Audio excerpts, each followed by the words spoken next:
अगर आपकी कंपनी ने आपके लिए H-1B वीज़ा का रजिस्ट्रेशन किया था, तो अब आपको यूएससीआईएस की तरफ से नोटिफ़िकेशन मिलने वाला है।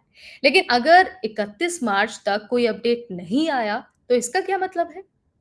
H-1B वीज़ा के लिए हर साल लाखों रजिस्ट्रेशन तो होते हैं, लेकिन सिर्फ 85,000 लोगों का ही सिलेक्शन होता है। तो अगर आपका नाम नहीं आया है, तो आप आगे क्या कर सकते हैं? क्या आपकी कंपनी फिर से अप्लाई कर सकती है या फिर आपके पास कोई और ऑप्शन है? आज इस वीडियो में ना हम आपके सारे डाउट क्लियर करेंगे, सारी चीज़ों पर बात करेंगे और सारी चीज़ें आपको बहुत आसान भाषा में समझा देंगे ताकि आपके मन में कोई डाउट ना रहे।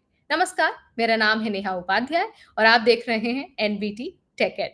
तो देखिए, सबसे पहले तो मैं आपको ये बता देती हूँ कि यूएससीआईएस अपने ऑनलाइन पोर्टल पर 31 मार्च तक जो रिजल्ट है वो अपडेट कर देगा। अगर आपकी कंपनी के रजिस्ट्रेशन को सिलेक्ट किया गया, तो अब आपका एम्प्लॉयर आपके लिए फॉर्म I-129 फाइल कर सकता है। उसके लिए टाइम मिलेगा 1 अप्रैल से 30 जून तक, ठीक है? अगर आप सिलेक्ट नहीं हुए, तो स्टेटस नॉट सिलेक्टेड दिखेगा और आपको अगले साल का इंतज़ार करना होगा। अब आप ये जान लीजिए कि अपना जो स्टेटस है, वो चेक करने का तरीका क्या है? तो देखिए, आपकी कंपनी या फिर जो इमिग्रेशन लॉयर है, आप उनसे अपडेट ले सकते हैं। आप अपनी कंपनी से पूछ सकते हैं कि भाई क्या अपडेट आया है? मेरा सिलेक्शन हुआ या फिर नहीं हुआ? इसके अलावा आप यूएससीआईएस की वेबसाइट पर लॉगिन करके भी स्टेटस चेक कर सकते हैं। अगर आपका स्टेटस सिलेक्टेड दिखाता है, तो आपकी कंपनी अगले स्टेप पर जा सकती है। लेकिन अगर H-1B में आपका सिलेक्शन नहीं हुआ, तो आप क्या करेंगे? तो देखिए, लॉटरी में सिलेक्शन होने का मतलब है कि अब आपकी कंपनी इस साल H-1B वीज़ा के लिए अप्लाई नहीं कर सकती है। यानी कि अगले साल के लिए इंतज़ार करना होगा। देखिए, आपको चिंता नहीं करनी है क्योंकि आपके पास ना इसके अलावा भी बहुत सारे ऑप्शन हैं, ठीक है?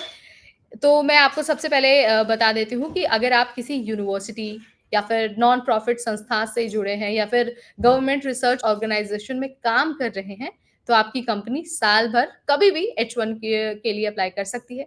इसके अलावा आपके पास O-1 वीज़ा का भी ऑप्शन है। अगर आपके पास किसी फील्ड में एक्स्ट्रा ऑर्डिनरी टैलेंट है, कोई अच्छा-सा अचीवमेंट है, मतलब बड़ा अचीवमेंट है, तो आपकी कंपनी आपके लिए O-1 वीज़ा अप्लाई कर सकती है। इसके अलावा आपके पास L-1 वीज़ा का भी ऑप्शन है।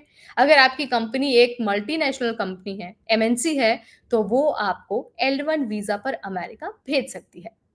अब आपके मन में ये भी सवाल आ रहा होगा कि ठीक है, आपने मुझे ऑप्शंस तो बता दिए, लेकिन ये तो बताइए कि अगले साल H-1B के लिए अप्लाई कब करना है? तो देखिए, H-1B 2027 की जो रजिस्ट्रेशन विंडो है, वो मार्च 2026 में ओपन होगी। कंपनी को अभी से तैयारी करने की ज़रूरत है, यानी कि जो जहाँ पर आप काम करते हैं, जो आपके एम्प्लॉयर हैं, उनको अभी से ही प्रिपरेशन करनी होगी। आप अपने एम्प्लॉयर से पहले से बात कर लीजिए, उनसे बता दीजिए और उनको सारी चीज़ें क्लियर कर दीजिए और जो भी ज़रूरी डॉक्यूमेंट्स हैं, आप मेक श्योर करिए कि आप उसे रेडी रखते हैं और अगर आपकी कंपनी माँगती है, तो आप उन्हें आराम से हैंडओवर कर सकते हैं। इसके अलावा सबसे ज़रूरी चीज़ है कि आप यूएससीआईएस की जो वेबसाइट है, जो ऑफ़िशियल वेबसाइट है, आप वहाँ पर रेगुलरली विज़िट करिए और जाकर वहाँ से अपडेट हासिल करिए। इसके अलावा H-1B रजिस्ट्रेशन का जो फ़ीस है ना, वो $10 है। पहले $10 था लेकिन अभी इसे बढ़ा दिया गया है, लेकिन वो फ़ीस जो है वो नॉन रिफंडेबल होती है, यानी कि वो आपको वापस नहीं मिलती है अगर आपका सिलेक्शन नहीं होता है तो। ठीक है? सो आपको ध्यान रखना है कि अगर 31 मार्च तक आपको कोई स्टेटस नहीं मिलता, मतलब आपको पता नहीं चलता कि आप सिलेक्टेड हैं या फिर नहीं हैं, तो आप अपनी कंपनी से कॉन्टैक्ट कर सकते हैं या फिर इमिग्रेशन लॉयर से सलाह ले सकते हैं, उनसे पूछ सकते हैं कि भाई क्या कुछ मेरे जो स्टेटस है उसका अपडेट है। आपको ये ध्यान रखना है कि बिना किसी एजेंट और बिना किसी मीडिएटर के आपको ये सारी चीज़ें करनी है क्योंकि अक्सर लोग बहुत सारे वादे करके बहुत सारी चीज़ों में लोगों को फँसाते हैं और उनसे पैसे ऐंठ लेते हैं। लेकिन आपको ध्यान रखना है कि जब H-1B वीज़ा के लिए अप्लाई कर रहा होता है ना, कंपनी सबसे पहले तो आपको बता देती हूँ कि कंपनी आपकी तरफ से अप्लाई करती है। आपको डायरेक्टली फॉर्म नहीं भरना होता है।